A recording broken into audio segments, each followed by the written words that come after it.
Historia basada en la experiencia de Lisandro PZ. Soy soldado del ejército mexicano y quiero compartir una de las experiencias más impactantes que he vivido.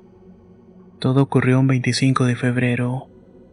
Ese día estaba franco después de haber estado desplegado en la frontera de Chiapas con Guatemala. Al presentarme en el batallón me informaron que saldríamos a una operación a una zona altamente conflictiva dentro de Chiapas. Este lugar tiene índices de violencia que han aumentado drásticamente debido al crimen organizado.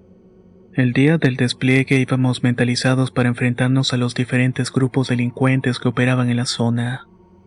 Al llegar nos alojamos en una compañía de la Guardia Nacional, que en realidad estaba conformado únicamente por marinos. Desde el primer día nos pusimos manos a la obra, planeando estrategias para atacar. Una tarde, durante un recorrido, nos informaron sobre un rancho a las afueras del pueblo. Decidimos ir a inspeccionar y al llegar notamos que ya habían tropas amigas en el lugar. Aguardamos dentro del área y nuestro capitán observó algo extraño en el rancho y nos dijo: "Miren allá, hay unos parapetos. Hay algo ahí y lo vamos a descubrir". El sargento, a quien llamaremos Tigre por su experiencia en el campo, el sanitario y yo emprendimos una caminata por esas tierras. Después de aproximadamente media hora llegamos a un grupo de árboles confirmando nuestras sospechas. Había presencia de tropas enemigas del crimen organizado. Cuando nos vieron, los delincuentes emprendieron la huida. Intentamos alcanzarlos, pero el peso de nuestro equipo dificultaba la persecución. Fue entonces cuando descubrimos que el lugar era un campamento donde se realizaban actos atroces. Lo más impactante que encontramos fue una pinza afilada cubierta de sangre seca, que claramente se había usado en varias víctimas. El aire se volvió pesado como si el mismo lugar respirara con nosotros. Tras asegurar la zona, el sargento Tigre, el sanitario y yo continuamos avanzando hasta encontrar la casa donde se alojaba el jefe del grupo. En ese lugar vi algo que jamás voy a olvidar. Los militares estamos entrenados para enfrentar cualquier situación, pero hay cosas que simplemente no podemos comprender. Al llegar a la puerta, el sargento Tigre me ordenó: "Entra primero y revisa el área". El primer cuarto estaba vacío. El segundo también, salvo por algunas computadoras y televisiones. Pero al momento de entrar al último cuarto donde dormía el líder de la banda encontré algo perturbador.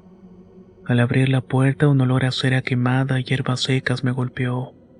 En el centro de la habitación había un altar dedicado a la Santa Muerte, pero no era un altar común y corriente. Junto a la figura esquelética de la Santa Muerte había una estatua de un demonio con cuernos enormes cuyos ojos parecían seguirme. Velas negras y rojas rodeaban el altar, y en el suelo había manchas oscuras que no quise identificar. Sentí un escalofrío recorriendo mi espalda como si algo invisible me observara desde las sombras. El sargento Tigre no le dio importancia y ordenó continuar la búsqueda.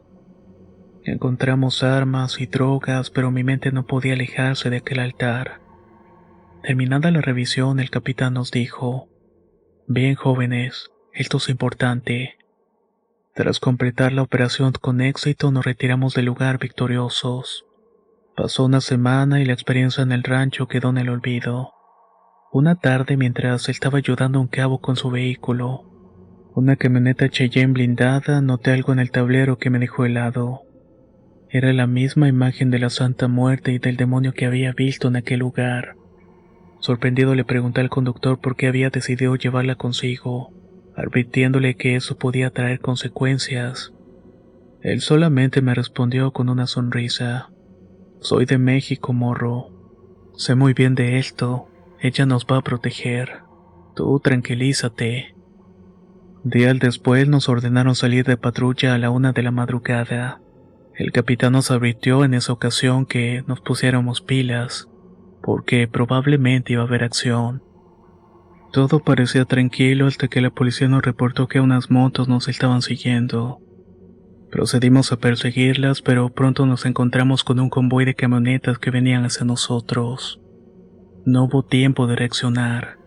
El enfrentamiento fue inminente. No pensé en nada más que en defenderme. Recuerdo que una bala pasó rozando mi cabeza, pero afortunadamente no me impactó. Logramos salir vivos y victoriosos de ahí una vez más.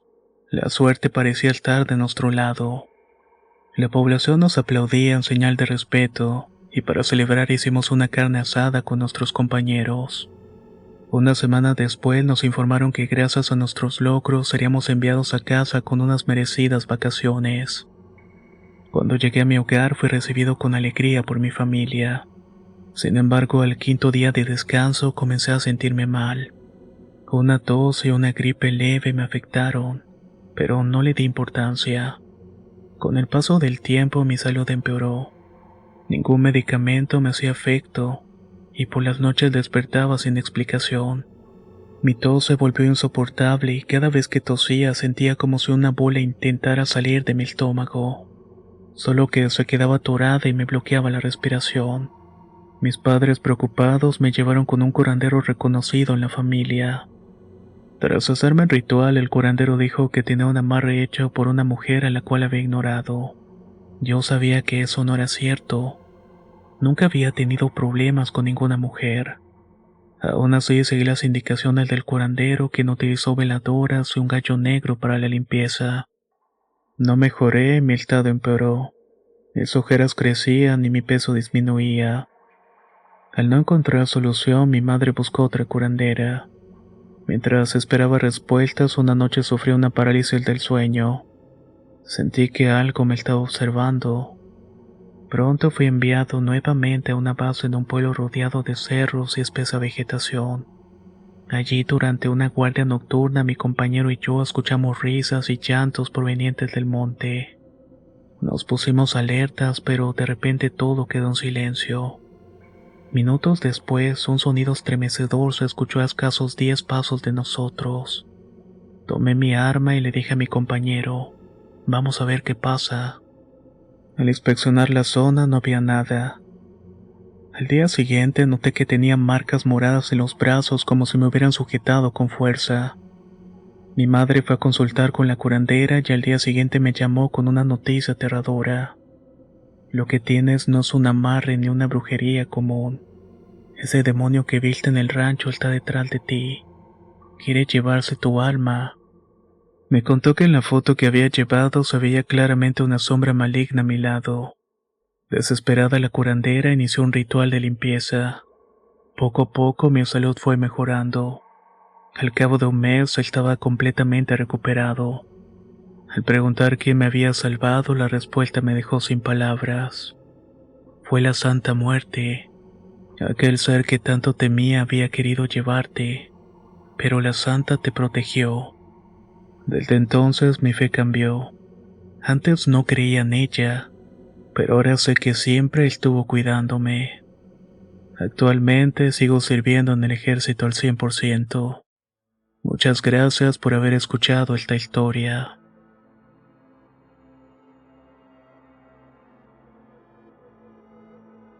Mi nombre es Raúl y nunca voy a olvidar lo que vi aquella noche mientras trabajaba como conductor del viejo tren que conectaba Lima con los pequeños pueblos al pie de los Andes. Era 1980 y llevaba casi una década en este oficio. El tren, un modelo antiguo de vagones rechinantes y motores obstinados, era una pieza sobreviviente de tiempos mejores. Aunque el trabajo era duro, lo disfrutaba bastante. Había algo reconfortante en el monótono traqueteo de las ruedas sobre los rieles, pero esa tranquilidad se quebró por completo durante una serie de eventos que todavía me persiguen. Eventos que, si soy honesto, no sabría explicar de forma racional. Era una noche de junio fría y con una neblina espesa que envolvía todo. Había pocas personas a bordo, lo cual era común en los recorridos nocturnos. La mayoría de los pasajeros prefería viajar durante el día para evitar los rumores que circulaban sobre las cosas extrañas, sobre todo en esas horas. Yo solía ignorar esos comentarios pensando que eran exageraciones de la gente. Aquella noche, sin embargo, había un silencio inusual en el tren. Mis compañeros Manuel y José parecían también inquietos. Había algo en el aire que no se sentía bien. El motor emitía un sonido más ronco de lo habitual, y las luces parpadeaban de vez en cuando. algo que atribuíamos a problemas eléctricos comunes. El tren avanzaba lentamente por una sección rodeada de colinas y bosques. Era un tramo solitario donde no había estaciones cercanas ni casas a la vista. Solamente árboles y sombras que parecían alargarse con cada movimiento del tren. Y todo comenzó con un ruido que no pertenecía al tren. Era como un golpeteo suave, casi imperceptible, proveniente del techo de uno de los vagones traseros. Al principio pensamos que podía tratarse de ramas de árboles que habían alcanzado el tren, pero ese tramo de la vía era despejado. ¿Oíste eso, Raúl?, preguntó Manuel mientras ajustaba su gorra, visiblemente nervioso. Asentí tratando de restar la importancia. Debe ser solo el viento o algo suelto, respondí, aunque mi propia voz sonó poco convincente. Este ruido continuó acompañado por algo todavía más extraño. Risas. Eran risas infantiles, suaves pero claras, como si un grupo de niños estuvieran jugando en algún lugar cercano. Pero ¿qué niños estarían en un lugar tan remoto a altas horas de la noche?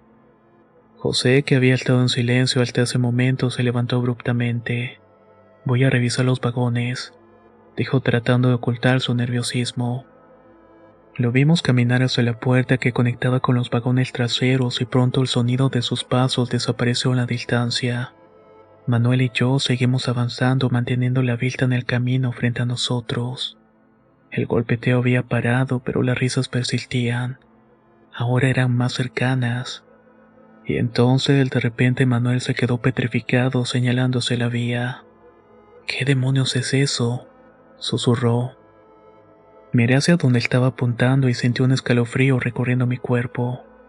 A la distancia, junto en el centro de los rieles, había un grupo de figuras pequeñas. Parecían niños, pero algo en su postura era extraño. Era antinatural. Estaban inmóviles como si nos estuvieran esperando. ¿Son niños?, pregunté, aunque ya sabía la respuesta. Manuel asintió lentamente, incapaz de apartar la vista de ellos. Reduje la velocidad del tren temiendo atropellarlos.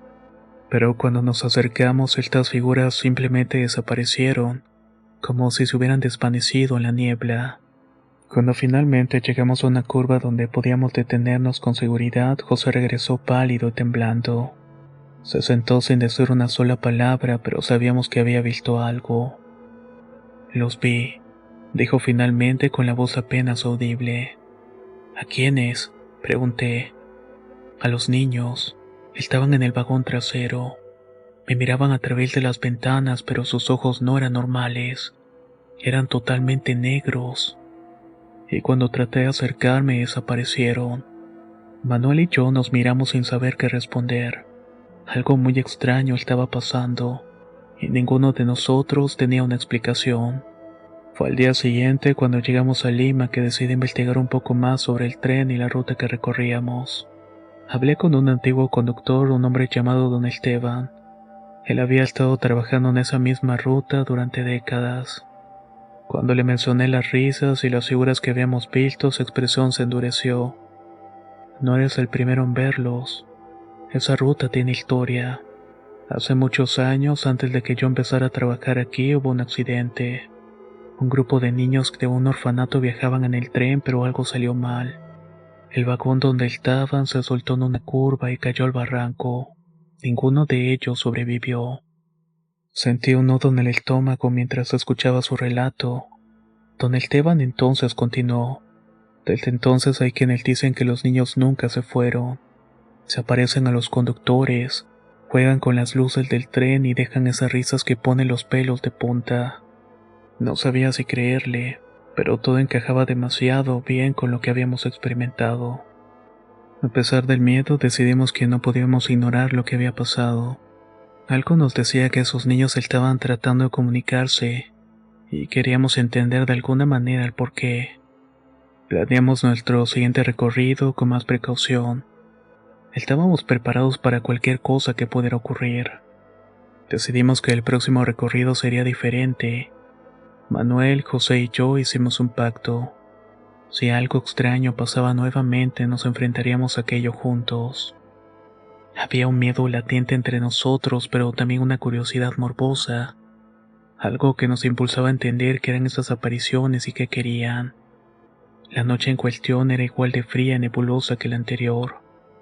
El tren avanzaba lentamente y su motor resonaba en el silencio de la madrugada. A diferencia de las otras ocasiones, decidimos mantenernos juntos en la cabina delantera para no separarnos. Teníamos las luces del tren encendidas al máximo y las linternas listas como si algo pudiera protegernos de lo que estaba acechando en la oscuridad. Todo parecía transcurrir con normalidad hasta que pasamos por el tramo de la vía donde habíamos visto las figuras la vez anterior. De repente las luces del tren comenzaron a parpadear, y el motor emitió un ruido seco como si algo lo estuviera forzando a detenerse. «Aquí vamos de nuevo», dijo Manuel intentando sonar despreocupado, pero su voz temblaba. José fue el primero en escucharlo. Eran las risas. Esta vez eran más fuertes, resonando dentro del vagón trasero. Decidimos detener el tren y caminar hacia allá. A medida que nos acercábamos, el ambiente se volvió más pesado, como si algo invisible estuviera drenando nuestra energía. Cuando abrimos la puerta del vagón trasero, la escena que encontramos nos dejó sin aliento. Las sillas que antes estaban vacías ahora parecían ocupadas por figuras infantiles hechas de sombras.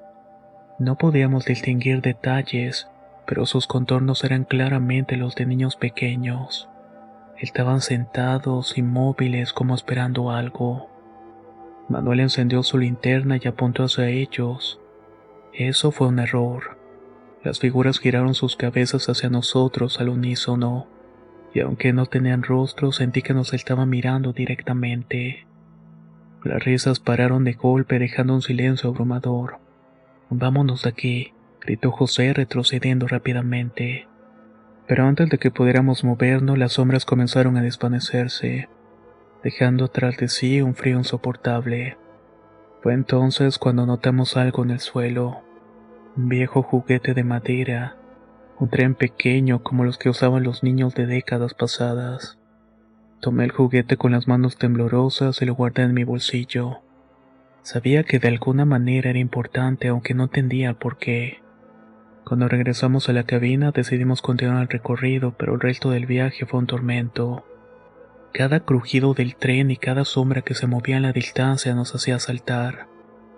Cuando llegué a Lima llevé el juguete con don Esteban, el antiguo conductor que me había contado sobre el accidente. Cuando lo vio, su expresión cambió de inmediato. «De seguro ese juguete pertenecía a uno de los niños», dijo casi en un susurro. Le pedí consejos sobre qué hacer y don Esteban sugirió que devolviéramos el juguete al lugar del accidente, como una manera de apaciguar a las almas de los niños. La siguiente noche, Manuel, José y yo volvimos al tramo de la vía donde habíamos visto las figuras por primera vez. Llevamos el juguete y algunas flores como ofrenda. Nos detuvimos en una curva cercana al barranco y descendimos del tren. Colocamos el juguete, las flores y unas veladoras en el suelo. José murmuró una breve oración y luego nos quedamos en silencio esperando algo, cualquier cosa. Por un momento no pasó nada, pero entonces el ambiente cambió y la neblina se disipó ligeramente y alcanzamos a ver pequeñas figuras a lo lejos. Eran probablemente los niños observándonos desde el otro lado del barranco. No se movían ni hacían ruido, pero sus presencias eran claras. De repente las risas regresaron, pero esta vez eran diferentes.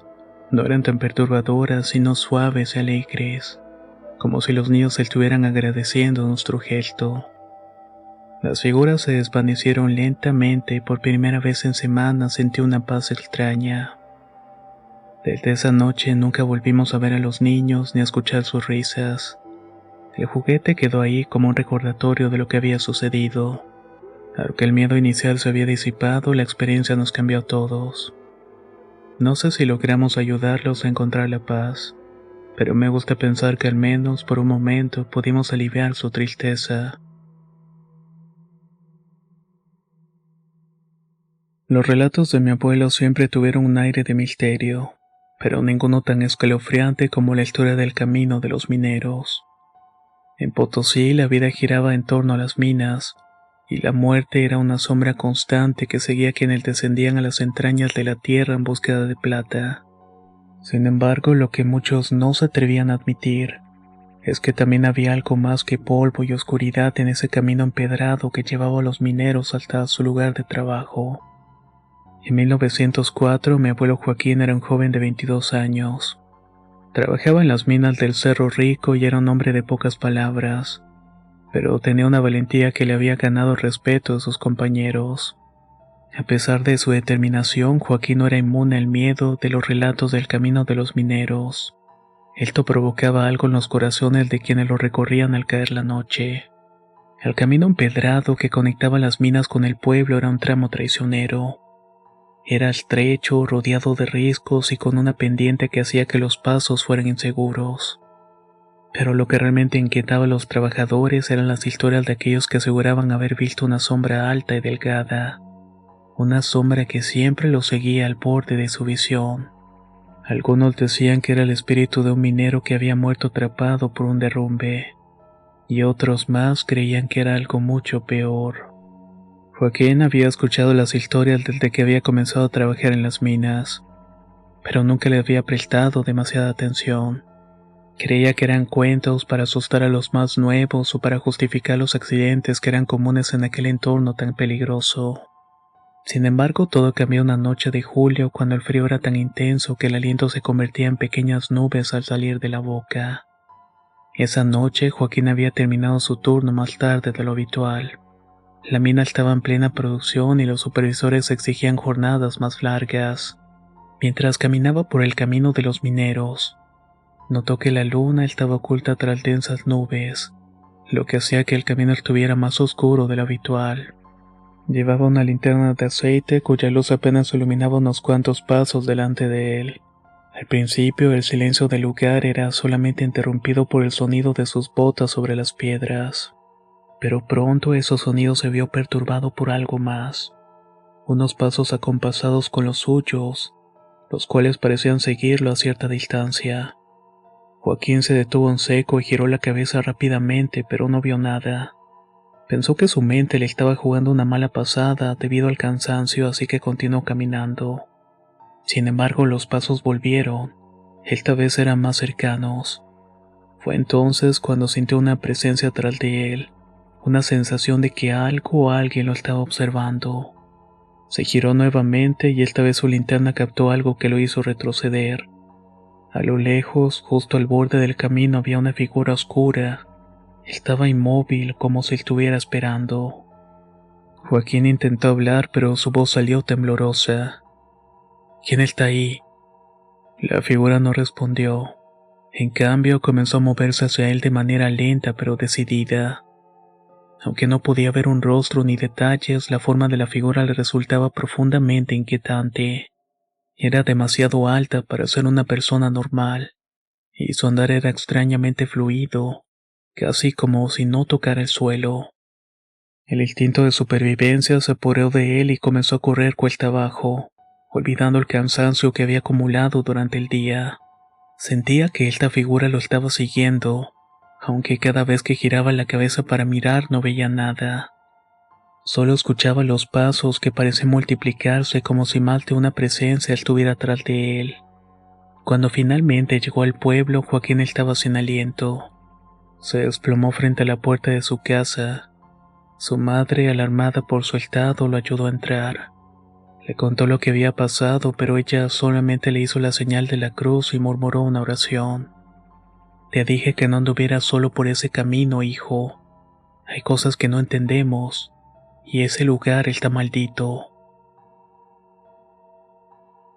El día siguiente, mi abuelo compartió su experiencia con sus compañeros en la mina. Para su sorpresa, varios de ellos tenían relatos similares. Uno de ellos, un hombre llamado Gregorio, contó que había visto la misma figura durante una noche de tormenta. Según Gregorio, la sombra había aparecido justo en la curva más peligrosa del camino. Muchos creían que era la causa de varios accidentes en ese punto. Otro trabajador aseguró que había escuchado voces susurrantes mientras caminaba por el camino.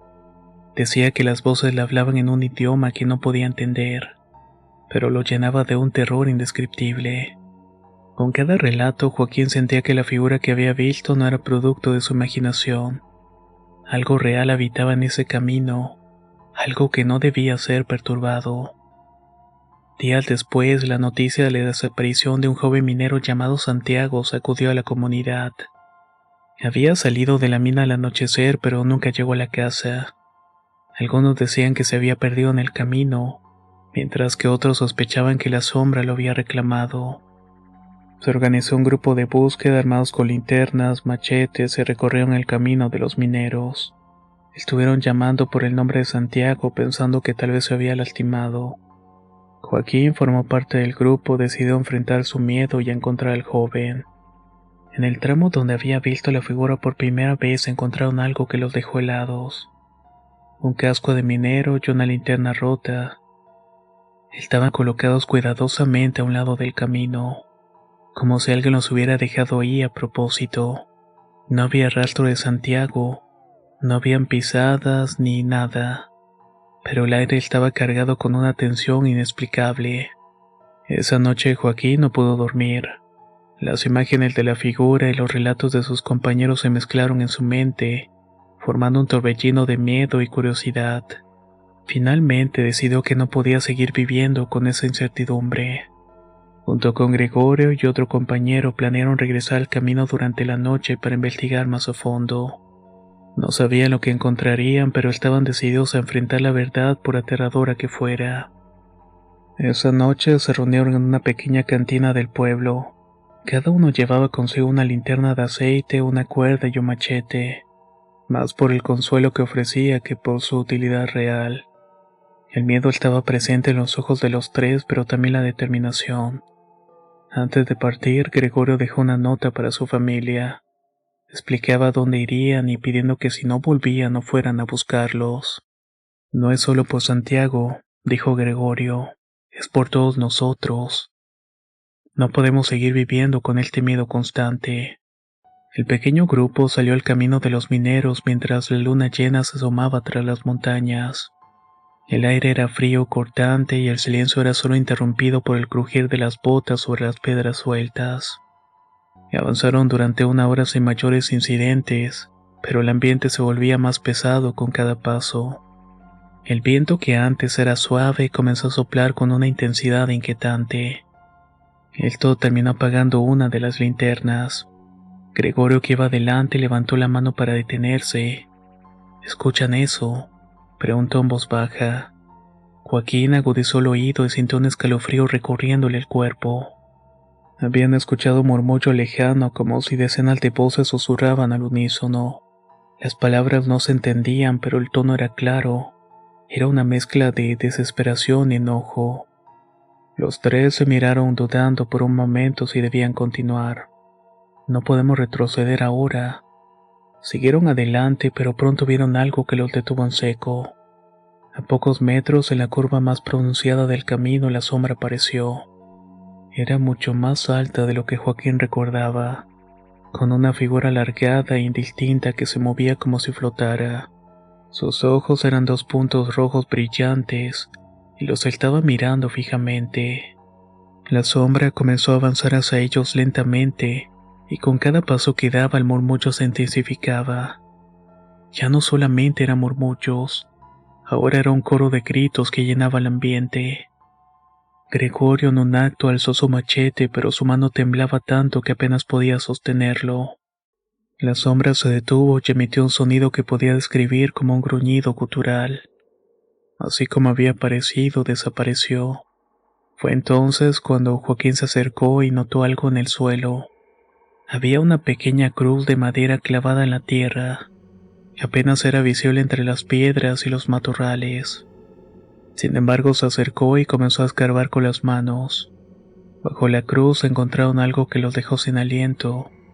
Era un pequeño cofre de madera podrida. Al abrirlo descubrieron en una tela raída un medallón de plata que llevaba grabado el nombre de Luis. Debe ser el minero del que hablaban, el que desapareció hace tantos años. Convencidos de que habían encontrado la causa de las apariciones, los tres decidieron llevar los restos al pueblo. Le informaron al sacerdote local, quien organizó un pequeño funeral para darle descanso digno a este hombre, o al menos lo que quedaba de él. El sacerdote terminó bendiciendo el lugar donde encontraron la cruz y ese medallón. Se colocó una cruz nueva de madera con el nombre de Luis grabado en ella. Con el tiempo la gente comenzó a usar el camino de los mineros nuevamente, pero esta vez sin tanto miedo. Según mi abuelo y otros mineros, nunca se volvió a ver más a esa sombra. El camino de los mineros se convirtió en un lugar tranquilo, pero las historias sobre la sombra nunca desaparecieron por completo. Algunos decían que era una advertencia para respetar la tierra y a quienes habían muerto trabajando en ella. Y aunque el misterio pareció haber sido resuelto, siempre quedó la duda de que si la sombra era realmente el espíritu de Luis, o algo mucho más tenebroso. El otro misterio que nunca se resolvió fue lo que pasó con Santiago, aunque es muy probable que esa sombra se lo terminó llevando.